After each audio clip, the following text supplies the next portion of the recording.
Have you ever wondered how to do your racial justice work strategically while working in a district or a school that is racist?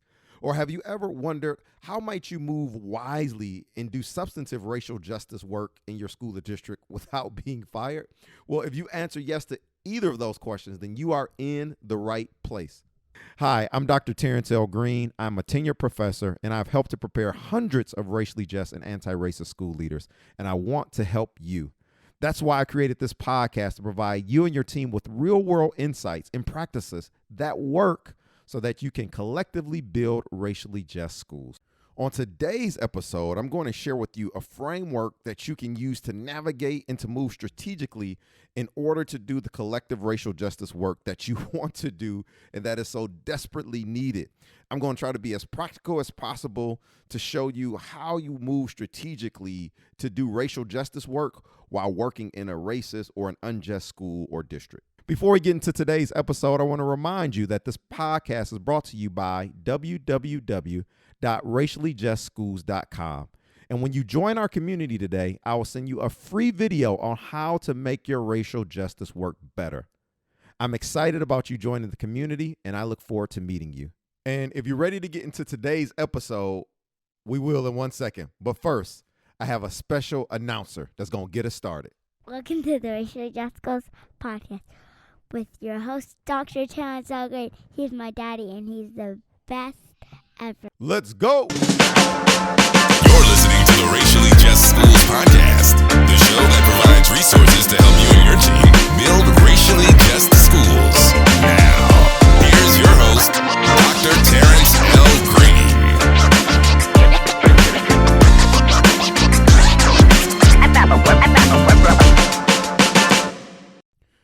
Welcome to the Racially Just Schools podcast. My name is Terrance L. and I am your host. And hey, today is a very special episode. It's a special episode because today we celebrate the 30th episode of the Racially Just Schools podcast. And I want to first start off by just saying thank you from the bottom of my heart for people who have been listening, sharing, sending emails in, reposting. I appreciate you. It really means a lot that you would take time to listen to this podcast, share it, and to continue to show up here. So I want to say thank you, and I'm superly humbled every time I look at the back end on the analytics. As of today, this is the 30th episode, as I mentioned, and I am excited to say that we've had listeners from over 56 countries around the world and over 1,420 cities.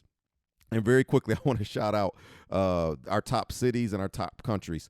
And these are going from 1 to 10 in terms of listeners. The U.S., Canada, Germany, France, Hong Kong, Australia, United Kingdom, the Netherlands, South Korea, and Puerto Rico are the places where we've around the world have had the most listeners. So thank you, mad love, and shout out to you. In terms of cities, 1 through 10, and the most listeners come from Austin, Texas, which is where I'm currently situated at this moment. And so mad love to Austin. Thank you for holding the brother down. Appreciate you. Second is Seattle, Washington. Got mad love for the people in Seattle. In fact, at the time of this taping, I'll be there next Monday, May 9th at the University of Washington with my dear friend and colleague, Dr. Ann Ishimaru. So excited to see all my people in Seattle. Come through if you can, if you're in the Seattle area. Number 3 is San Antonio, Milwaukee, Madison, Wisconsin. What's up, Madison? Chi-Town. Number 7, Minneapolis. LA coming in at number 8, Denton, Texas at 9, and Portland in the house at number 10. And so again, thank you so much. If there's ever anything you want to do to support this podcast, what you can do is you could share it with the folks that you are working with, or just share it with whomever that you think these episodes will be beneficial to. But also leave a review. The reviews are important, particularly the ones on Apple, because they help with the ranking and the algorithm to share it and to spread it out to more people. So thank you so much. And we are just getting started. I have an amazing lineup of interviews coming up that I'm going to share with you. It's going to be super awesome. And I have something very special coming this summer. So stay tuned. So I am super excited and thankful for you all being around here for these 30 episodes. All right, let's get into today's episode.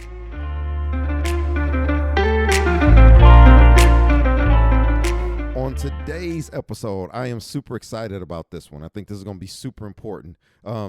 Today's episode is specifically for people who are working in schools and districts.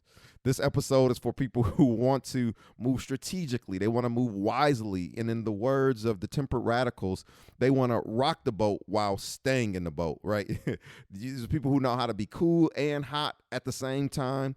This is for the people who want to actually work in the system. I'm always reminded of Dr. Shavannah Shangay's work about working in the system, working outside of the system, and working beyond the system. This is for the folks who really want to center and anchor their work inside of schools and districts. You don't want to get fired. You want to do racial justice work inside of a district. This episode is for you.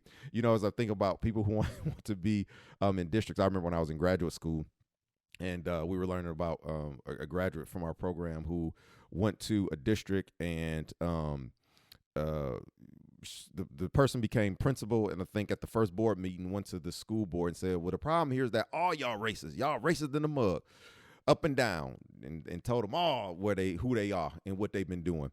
And I remember, as a result of that, some things happened. She ended up getting fired. And I remember in class, everybody's like, yeah, she spoke truth to power. Yeah. And I'm like, yeah, truth to power was spoken, but you fired. You know what I'm saying? Like within that system is going to be more difficult for you to make and affect some real change there. And so although it sounded good, like theoretically, that person wanted to actually be working in the district but got fired. And so like, how do you move strategically? And now if you want to be fired, you don't want to work in the system, that's cool. That you want to do your work outside the system, you want to think beyond the system, that's cool. And I think we must have that, and there's places for that. And we need people who are actually working in schools, working in districts. The work that you do is profoundly and significantly important. And so today I want to share with you a framework around like, how do you start to navigate strategically in doing your work and moving wisely. And I want to share with you today this framework called creative insubordination. And I learned about this framework from Dr. Rochelle Gutierrez, who is a professor at the University of Illinois, Urbana-Champaign. And somehow we started emailing one another. I'm not sure if I read something, but we'd had some correspondence around the work she was doing on creative insubordination. And so I want to talk to you about what it is, and I want to be very practical on some actual things you can do to be creatively insubordinate, okay? So what is creative insubordination? Now, over the years, I have, worked with folks and sharing this and teaching this and navigating and making it part of my own practice. What is creative insubordination? So it is a way of bending the rules and getting people to have different perspectives, but also to act differently, so that you don't go along with the status quo, right? So when I think about creative insubordination, you're being creative, you're being strategic, you're moving wisely, and you're doing it in a ways that's insubordinate in a way to where you're bending the rules so people can see and do things differently and go against the status quo, disrupting the status quo bias. But you're not so insubordinate that you get fired, right? Because you are still working in a system. And I think part of the tensions come because you are working in a system and on a system. And so when you work in a system and on a system, it creates all types of contradictions. It creates all types of tensions in this work. And that is just a reality of working in a system that is rife with tensions. Like, you're going to experience some tensions. There are going to be times where you feel like what you're doing is in contradiction in some ways to the things that the commitments, even though you still have those same commitments. And so when might you use creative insubordination? According to Gutierrez, you use creative insubordination in political situations. And so every situation is political, not political in the sense of like Democratic parties, but political in the sense of involving power dynamics, where one person for example, might be trying to use their institutional authority, whether it is real or perceived, to pressure you or to pressure people or to uphold systems, to conform to a particular way or a particular norm, or to always continue to suspend students, or to always make sure that the curriculum is whitewashed, but no one ever says anything about it. To make sure that we just continue to do things around diversity and representation, but we never get to anything around equity or around justice. And so the thing is that not every political situation demands a major confrontation, though. That's the thing. Like you don't have to come in flipping over tables. You don't have to be belligerent. Not everyone doesn't demand that. There are some that demand more of a direct confrontation, but I still think there are ways to move strategically in our direct confrontation. But when I mean like a direct confrontation, I mean like you don't have to be belligerent in every single one. Now, at some point, you are going to have to confront racism. You're going to have to confront injustice. You're going to have to confront inequity. You're going to have to confront equity in pay. You're going to have to confront equity in how you hire and who gets hired and the process of how you make decisions around hiring. Like at some point, you're going to have to confront that. But every confrontation doesn't have to be this, major turning over tables and all of that. And so you use creative insubordination in any situation where there are power dynamics that are involved, right? And they're trying to get you or people or whatever to conform to the norm and status quo. So for an example, you might use creative insubordination. There are a number of things. You might use it, if someone says a derogatory or racist comment about a student or a colleague, and it may come from someone who has more institutional authority than you. So for an example, you are a teacher and you hear your AP or your principal say something that's racist about students or about colleagues. Like, here's an opportunity to start to think about using creative insubordination. A new policy comes through, right? Dealing a lot with this in Texas. A policy comes through to try to water down curriculum, or people want to take actions to further segregate students based on traditional notions of ability, based on language, based on whatever it may be. They want to continue to segregate students. And so this is an opportunity to be creatively insubordinate. Another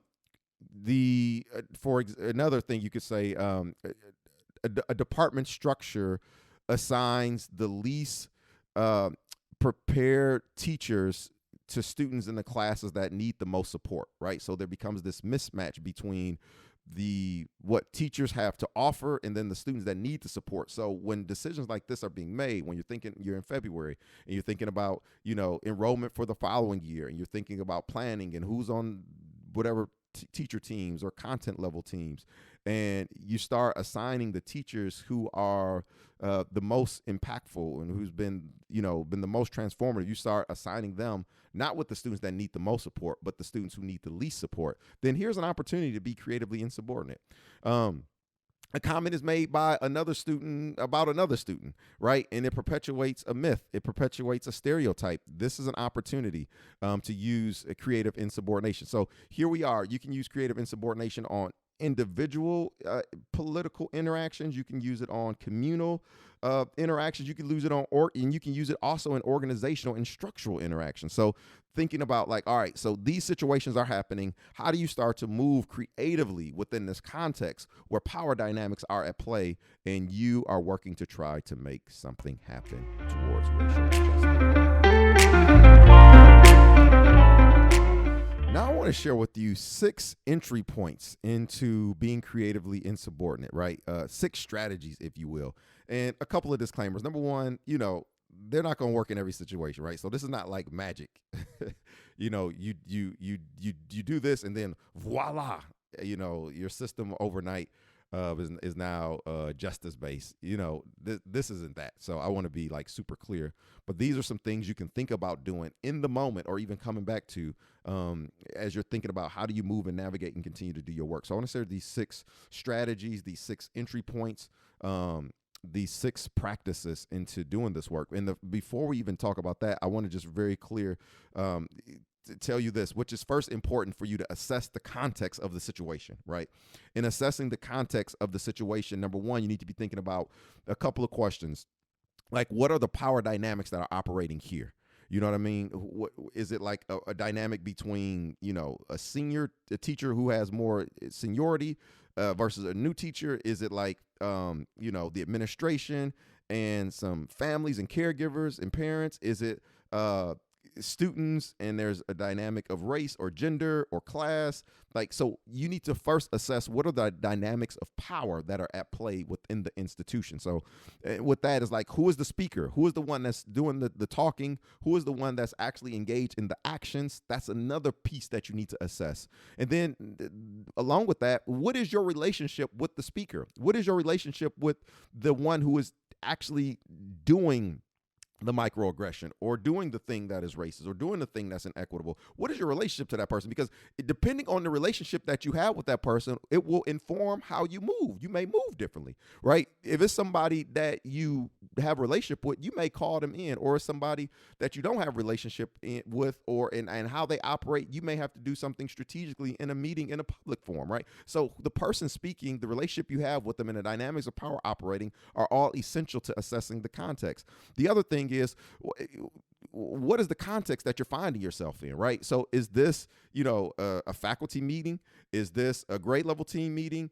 Is this a meeting with an equity task force or committee? Is this a district level team? Is this the superintendent's cabinet? Like, what is the context that you're in? Is this a public forum where you're engaging with caregivers and families and parents? Like, all of these things are important for you to assess in the context, because once you have some clarity on what's going on within the context, then you begin to draw on the strategies within context, right? We don't do these things apart from the context in which we're in, which means you may function one way on the same day differently than you did earlier in the day. So, for example, you may use a different creative insubordinate strategy or entry point in the beginning of the day in a conversation that's one-on-one with another principal or with your principal than you may do at the end of the day as you're engaging with students, for example, right? And so assessing the context is important. So number one, you want to know, what are the power dynamics that are operating? Number two, who is the speaker or the person doing the action? Number three, what is the relationship between you and the person that is speaking or the people who are doing the actions? And then number four, what is the context that you find yourself in? Is this a one-on-one? Is it a faculty meeting? What is that? Okay, so once you've assessed the context, then now you start to think about these 6 strategies. I'm going to talk to you about the first one, okay? The first one is this. It is to press for explanation, right?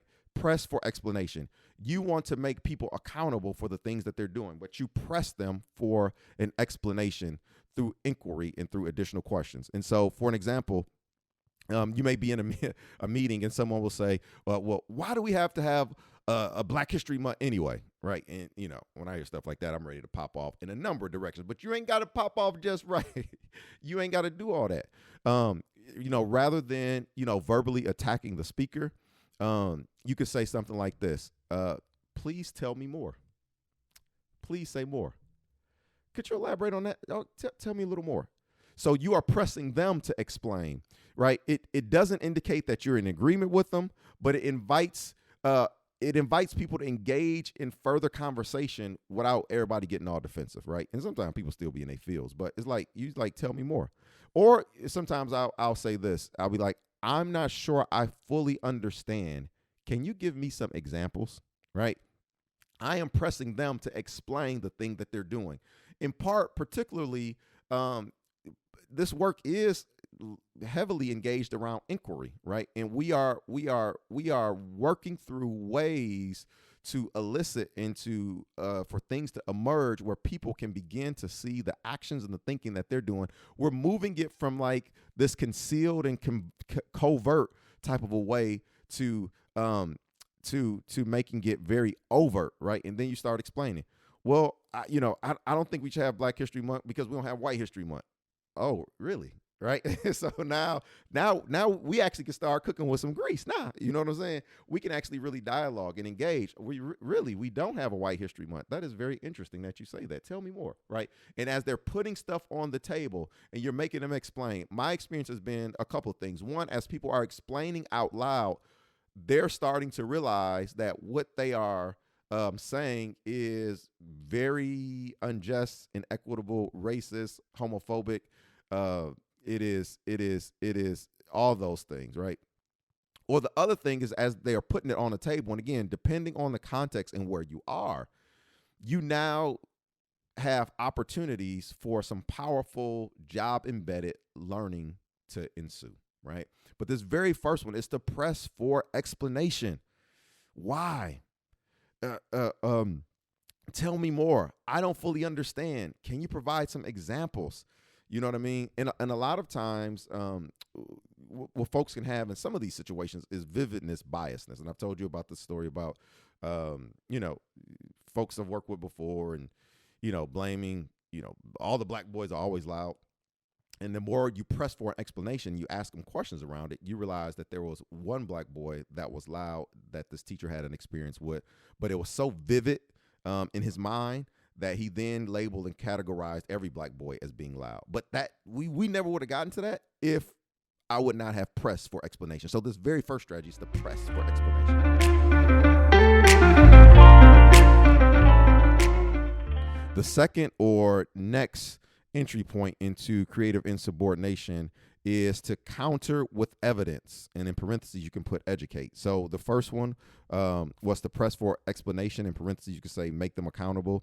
Number 2 is to counter with evidence. And in parentheses, educate. All right. So for an example, somebody will come along and say,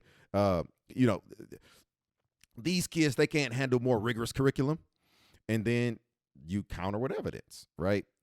The question becomes like, what evidence do you have that will suggest a counter narrative or an opposing perspective, right? And so people say, well, they this work is too hard for them. They can't do it. And then you counter with evidence suggesting like, actually, this work isn't that difficult. They do it all the time, and they actually do it in so-and-so's class, so we've been doing it before.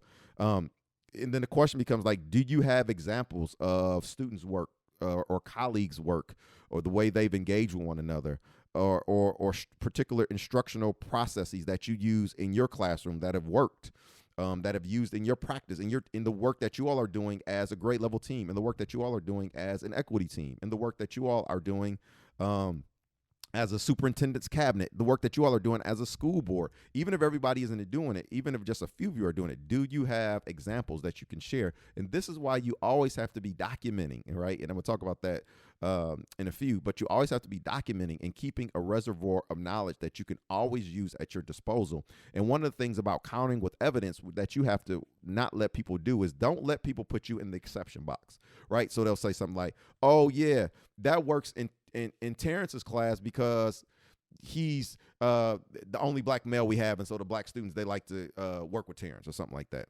Or they'll say, well, that only works for such and such because they've worked at the school for the last 25 years and all the families really like them and engage with them.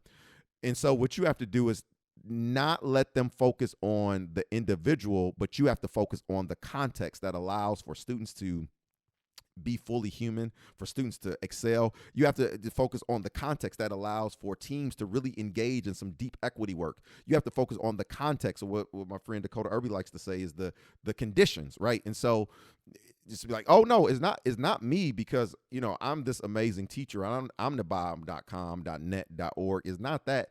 It's because of the conditions. So during the first several classes, we set up the context for community, and we create space for students to drive the actual learning. That's what actually is happening here. It's not me, right? And so now you are constantly moving them away from individualizing you or individualizing whatever you put forth as your countering evidence to now the context that creates the conditions for whatever substantive work that is happening for it to take place, right? Oh no, the reason why our equity team is going deep in the work is because we do this. The reason why our leadership team is doing this because the reason why we're able to engage with caregivers and families is because these are the conditions that have been set up. These are the things that we do to make sure that the context is conducive so that they feel alive in this space and they can thrive, right? And so number 2 is you're countering with evidence. So always be keeping evidence and don't let anybody put you in the exception box.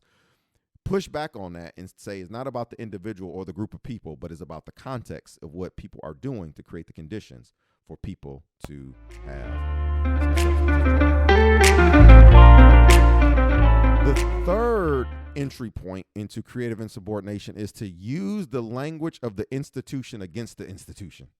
And here, this is where you, in parentheses, you'll put think in alignment. Use the language of the institution against the institution. I'm always reminded of Dr. Martin Luther King Jr. here, where he always said, to America, just be true to who you said you were on paper, right? He was always calling them back to paper, calling them back to the Constitution, calling them back to the things that you said justice and liberty, be true to that, right?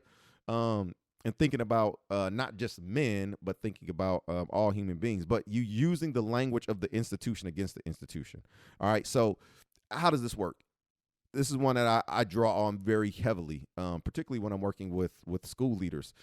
So you use the language of the institution to make them accountable, right? So the goal here is to find ways to align the written and oral statements of those in power with your equity work that you are doing, right? So invariably, people are doing equity audits and they're doing community-based equity audits. And one of the things that, you start to see some areas where there's inequity and, they are glaring and they're there. And I always suggest and recommend that people go back to their school's vision, their school's mission, their school's value, because somewhere up in there, it says something about all students or every child or student-centered. And then when we start talking about, supporting a particular group of students, whether it may be emerging bilinguals or whether it may be students who identify as LGBTQ plus, IA plus, whether it may be Black students, once we start identifying a group of students that we really want to make sure we're supporting, people start saying, but if we do that, but what about everybody? Well, if we do that, and they get into the zero sum perspective, and then this is where I bring them back to okay, well, your vision and mission for the school says every student. Now, in my rebuttal is always well, if we need to go back and rewrite our mission to say we are for every student except for Black students, or we're for every student except for emerging bilinguals, we're for equity for every student unless they're LGBTQIA+. If that's what we need to do, then who wants to be the first one to go back and rewrite our vision and put it on the website and email every parent to let them know that? Oh, we don't care about 100% of the students. We care about 75.42659, right? You know what I'm saying? And so now you are using the language of the institution against the institution, and then you are telling people if we need to go and rewrite the language that we've used in our institution, all right, we need to rewrite these mugs because this ain't what we're doing, right?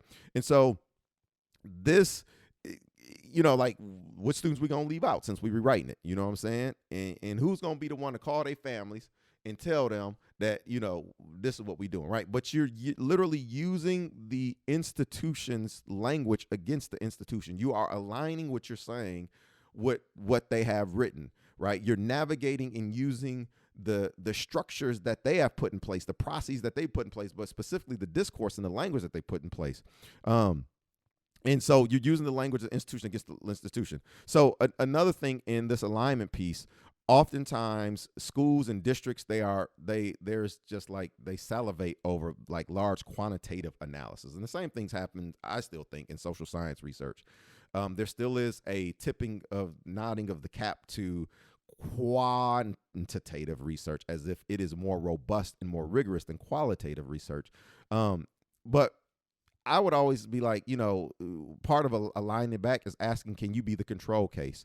Can you be to offer a comparative analysis, right? So whether it is when you're going to make changes, because oftentimes institutions say we want to be creative and critical thinkers and all this other stuff. All right, here's some critical thinking for us in making our changes. How about I be the control group, or how about our equity team be the control group? This particularly when you want to do something that is different from the norm or the status quo of what is being offered. So you're all right, let us be the control group. All right, you said teaching Black history is detrimental to people who aren't Black. All right, let me teach Black history for a year and be the control group and let you know what I found, right? You know what I'm saying? Or, whatever it is, right? You are asking to be the control group so that you now are developing something with data, and then you're developing a counter evidence with data. But it's also this reality of people always make these assumptions that are not based in reality or in real research within that particular context. And so you're asking to be the control group. And so with the institution's language, you are finding ways to do the equity, the justice work that you want to do, and you're justifying it by using the language that is valued in your school, in your district, in your professional organization, among your board, among whomever. And so this is now we're thinking alignment. And again, this is for people who work in schools, who work in districts, who want to be there, and who do not want to be fired. The fourth entry point into creative insubordination is to seek co-conspirators, partners, and allies. And I'm intentionally meaning all of these. You want co-conspirators, you want allies, and you want partners in this work. And in parentheses, the idea is that there is power in numbers. Now, here's the thing, there's many different examples where, people have kind of pushed the boundaries of thinking beyond just allies and thinking about co-conspirators.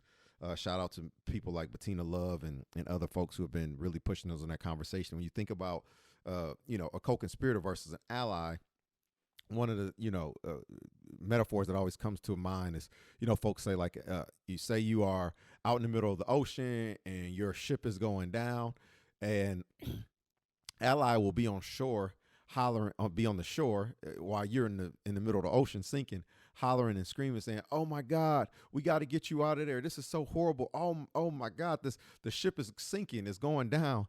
But the co-conspirator will actually jump into the ocean with you to do whatever they can do to try to get you out of that situation. So they're going to literally be in it with you.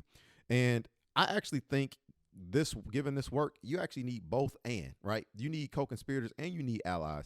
One of the reasons you need allies is you still need people that's going to be, hollering, making noise, bringing attention to situations and stuff that are happening, even if they're not going to actually jump into the ocean with you while your boat is sinking to try to patch it up. There still is a role within that, right? And so you don't just need co-conspirators, you don't just need allies, but you need allies, co-conspirators, and I believe you need partners in this work. So when I think about partners, I think about people that are inside of the institutions. If you've chosen to work inside of an institution, but you need people outside that are partnering with you as you're doing an inside-outside strategy. But when you think about seeking co-conspirators, allies, and partners, a couple of things is don't be alone doing this work, because we can do more collectively than any one of us can do individually. All right, we can do more collectively than any one of us can do individually. And so you need to rely on your colleagues, rely on the people that you're engaged in this work with to restate your points and your concerns in meetings. And this is why it's better to prepare for meetings before the meeting. It's better to have the meeting before the meeting, right? Because it's interesting. I've been in meetings before where, I've said things before and they've kind of just like gone to the wayside. But then I've had some colleagues, I'm thinking particularly of some white men who've said some things, and voila, it just turned into like this intense, fiery conversation and discussion, and everybody was all in. I'm thinking, I just said that, right? Back in the day, I would start tripping over it. But once you understand where you are and what you're working in, it is what it is. So one of the things is you may rely on a colleague to state or reinstate your point. This is why the meeting before the meeting is super important. Now, this is the strategic part, and you need to have partners in this work, and allies and co-conspirators, because they can let you know where the minefields are. They can let you know who has the credibility, who has the respect, and like who should actually be saying certain things and leading certain things at particular points in time. Again, this goes back to what I said at the very beginning, initially, really assessing the context that you're in, who's speaking, who's in the room, what's the relationships of power, so on and so forth. But you want to make sure that you are doing this work collectively and not individually. We know individuals can very easily get burnt out. I write about this in the book that I'm working on. About how individuals are just like is unsustainable for them, right? And even the succession of the work when individuals leave. But we have to start thinking about this more broadly, leadership collectively. And so this is why we must work in numbers and seeking and working in partnership with partners, with allies. The fifth entry point into this work around creative insubordination is number 5, is to turn a rational issue into a moral one, is what Gutierrez argues. I've slightly built on this and say you turn a rational issue into a conscious issue, building on the language of Dr. King. And in parentheses, this is, are we on higher ground or high ground, right? So this is where now you really are calling institutions, organizations, people, individuals, collectives, communities, back to making these issues one that, can you in good conscience make this type of decision? Or what Gutierrez argues is the moral, right? And think about moral and morality. Who gets to define what's moral, what's not? Because, that could be, but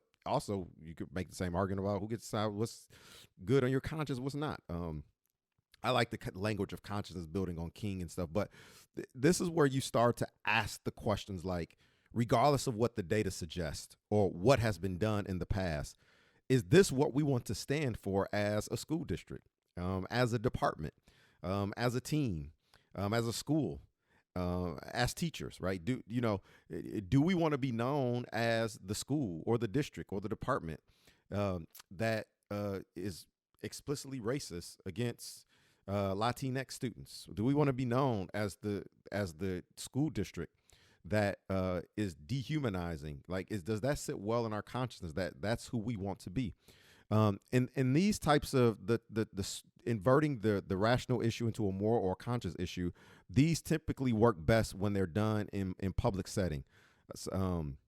Because there still is this notion of people not wanting to be bad people. And it's not that you're just necessarily trying to make somebody out to be a bad person, but it's to really bring it back to ask these reckoning questions. Like, is this what we want to be remembered as? Do we want to be on the wrong side of history, on the wrong side of right now? In some of these districts, they so far, and some people just like, yeah, we want to be known. And so, again, these are not like foolproof or exhaustive. So you want to inverse the use of like the rational and flip it on its head to be something about consciousness and values, even in morals. So yeah, then you may receive pushback because, like I just said, you'll have some districts that'll be like, yeah, we want to be known as the district that's blah blah blah blah blah, anti-equity. And then you start to use the language to push a little further and start to ask questions like, how might we or how could we start a new trend to be known for, X, Y, and Z? How could we start to set a new trend to be known as the school district that is radically humanizing, that is racially just, and that students have the best experiences, whatever it may be, right? But this is how you start to shift. Even if you receive the pushback, you say, how might we start to, right? How might we begin? How might we structure and position ourselves to do, equity work, justice work, things like that. So that is the fifth entry point into.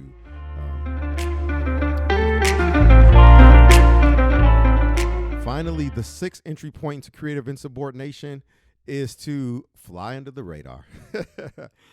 You just fly under the radar, and you and the folks that you're working with, you just do what you do until you rack up enough evidence, enough track record, enough of a record of quote unquote, air quote, success. You just fly under the radar. Keep doing what you're doing.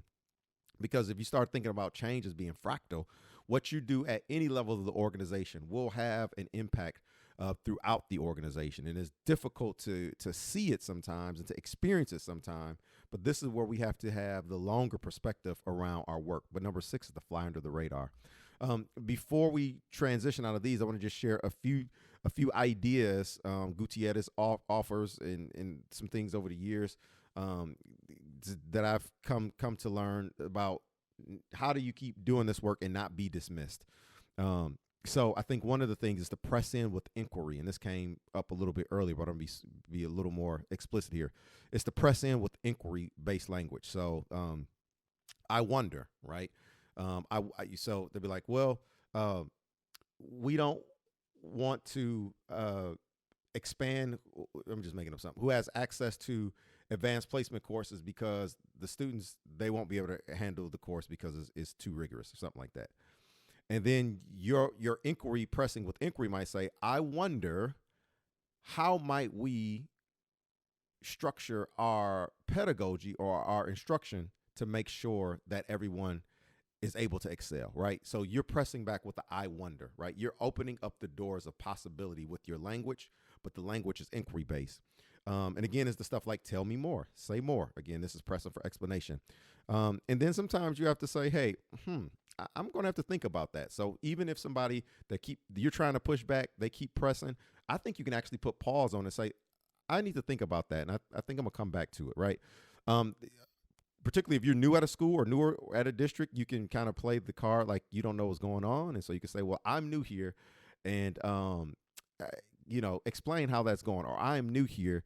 I'm wondering if there's some other ideas we could put on the table. I'm new here. I'm wondering if, you know what I mean?